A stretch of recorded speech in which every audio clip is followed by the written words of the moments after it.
రైతులకు వరిగోస పట్టించుకోని అధికారులు. రోడ్డుపై బైఠాయించిన రైతులు వడ్లు కోసి 2 నెలలైన కొనుగోలు మాత్రం లేదు.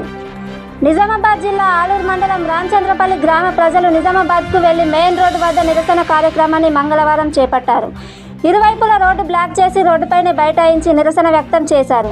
అనంతరం పోలీసులు అక్కడికి చేరుకొని రోడ్డుపై బైఠాయించిన రైతులకు సముదాయించి ట్రాఫిక్ను క్లియర్ చేశారు. ఈ సందర్భంగా రైతులు మాట్లాడుతూ వరి కోసి 2 నెలలు కాగా అయినా ప్రభుత్వం వడ్లను కొనుగోలు చేస్తలేదని, వడ్లు కాస్త లేఖలు వచ్చి ఖరాబు అవుతున్నాయని రైతులు వాపోయారు. వరి పంట వేయడానికి తెచ్చిన అప్పులు వడ్డీలకే సరిపోతున్నామని, ఇదిలా ఉండగా లారీలు రాక వడ్లు కొనుగోలు కాక తీవ్ర ఇబ్బందులు పాలవుతున్నామని రైతులు అన్నారు. రైతే రాజు, రైతే దేశానికి వెన్నుముక అన్న వాళ్ళు ఈరోజు రైతుల ధాన్యం వర్షానికి కొట్టుకుపోతున్న వారిపైన గింత చలనం లేకుండా వ్యవహరిస్తున్నారని మండిపడ్డారు. ఇప్పటికైనా రైతుల గోసను పట్టించుకొని తక్షణమే రైతుల వరి ధాన్యాన్ని కొనుగోలు చేయాలని జిల్లా కలెక్టర్ను అధికారులను కోరారు. లారీలను పంపించి ధాన్యాన్ని కొనుగోలు చేయాలని ప్రభుత్వాన్ని డిమాండ్ చేశారు. ఈ కార్యక్రమంలో రామచంద్రపల్లి గ్రామ రైతులు, మహిళలు ఉన్నారు.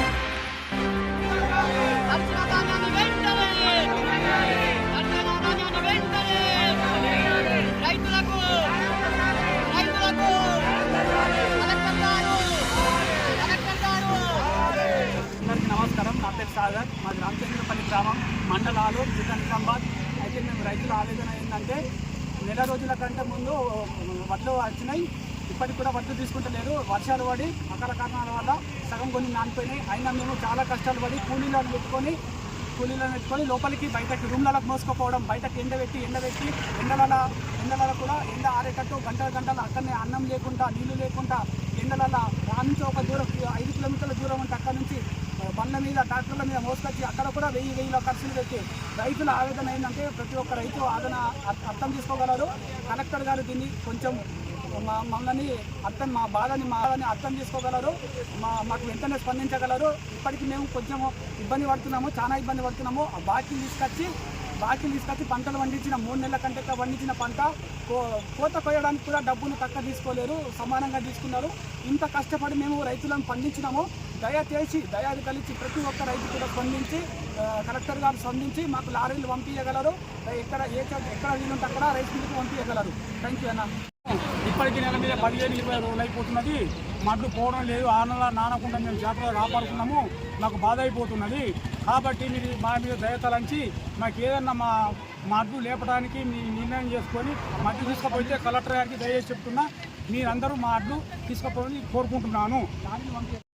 మరి మేము అప్పులు తెచ్చుకొని రైతులను పొట్ట కోసము వడ్లు కొంతపోయి తీసుకొచ్చుకొని పెట్టుకున్నాం. అంత వయసాలు వచ్చి అయితే కొనేటి వారసులు వాళ్ళు మేమేమి మరి కట్టపోయి చూసుకుంటారా? కాసులు కట్టపోతే ఇంట్లోకి తాళాలు వేస్తారు. మరి మీరందరూ మాసోరు ఎక్కడికైనా కష్టమే కదా. మరి మా ఎండ తీసుకుంటలేరు. మరి ఊళ్ళోకి వెళ్ళి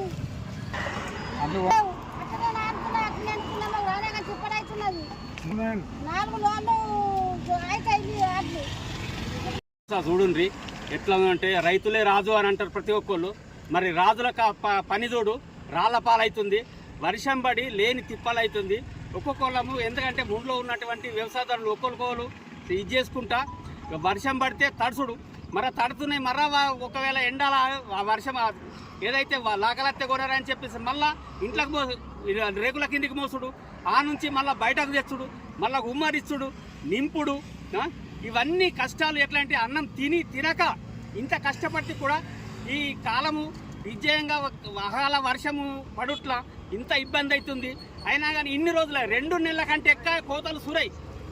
అయినా మా ఊర్లో ధాన్యం తక్కువనే, అయినా కూడా అంత తక్కువ ఉండే కూడా ఇదివరకు కూడా మా ఊర్లో ధాన్యం పోలేదనంటే మేము మనం చేసుకున్నట్టు పాపమా? మా రైతులకు కుటుంబంలో పుట్టినటువంటి ఒక శాపమా ఇదంటే? ఇలాంటి పరిస్థితులు ఎదురైనాక రైతులు ఎలా పని చేసుకునగలుగుతారు? పని చేసుకున్నా కానీ ఒక కారంతో తినేందుకు కూడా లేకపోతే ఏం చేయాలి? మా తిప్పలు మీరు అర్థం చేసుకొని మరి ఈ కాడికైనా కానీ ఈ అట్లన్నా ఉన్న అట్లు 4 రోజులు ఏమైతాయచ్చు. ఆ 4 రోజులు అడ్లు పోయితేనే కానీ ఇంకా ఇప్పుడు మోసం దగ్గరికి వచ్చింది. మరి అటు తోటల పని పోవాలా, పొలాల పని చూడాలా, రాలేరా, రప్పలేలా, గడ్డి వీకెళ్ళా, ఇటు అట్లను చూడాలా, ఎండబెట్టాలా. మరి తడిసిపోయి ఎన్ని అంటే ఏడంటే ఏం చేసుకున్నాం? రైతుల కోసం పట్టించుకొని మీరందరూ దయచేసి మా యొక్క కరుణ ఉంచి ఈ అట్లని వెంటనే తీసుకుపోగలగరని నమస్కారం చేస్తున్నాము.